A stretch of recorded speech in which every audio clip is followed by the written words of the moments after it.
Prepariamo la pignolata. Battiamo le uova con lo zucchero. Adesso scioglieremo la sugna. La sugna è il grasso del maiale. Aggiungiamo il limoncello, 6 cucchiaie. Andiamo a mescolare il tutto. Si può fare tranquillamente con le mani. Stiamo aggiungendo la sugna che sia un pochettino raffreddata e continuiamo a mescolare così da amalgamarla insieme a tutto l'impasto. Aggiungiamo il lievito. Quante bustine di lievito?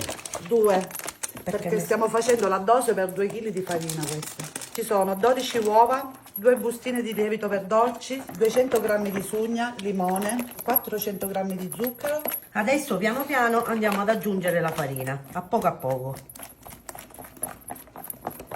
in modo da creare, diciamo, un impasto giustamente né troppo molle né duro. Però la farina bisogna amalgamarla piano piano, tutto a mano.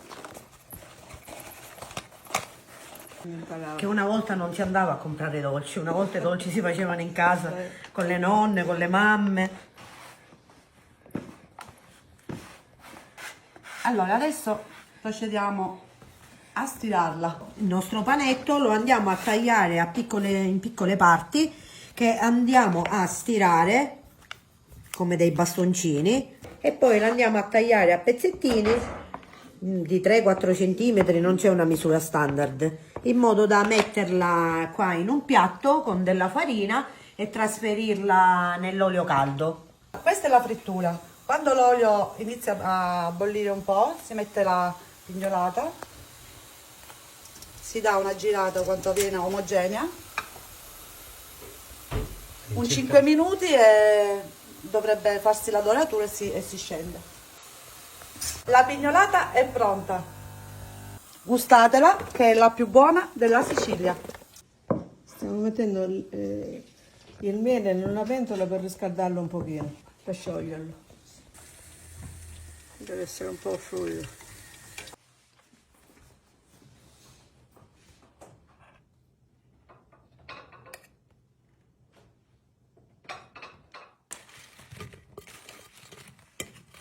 Quindi signore abbiamo aggiunto Abbiamo messo il miele.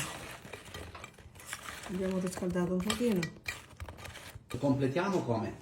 Con delle scorzette di arancia. Se vuole il zucchero a vero. Zucchero a velo e cannella.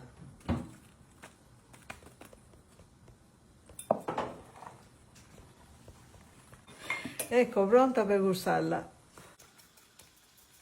Ciao amici di Bella Sicilia, fateci sapere da dove ci seguite e vi aspettiamo qui a Tortorici.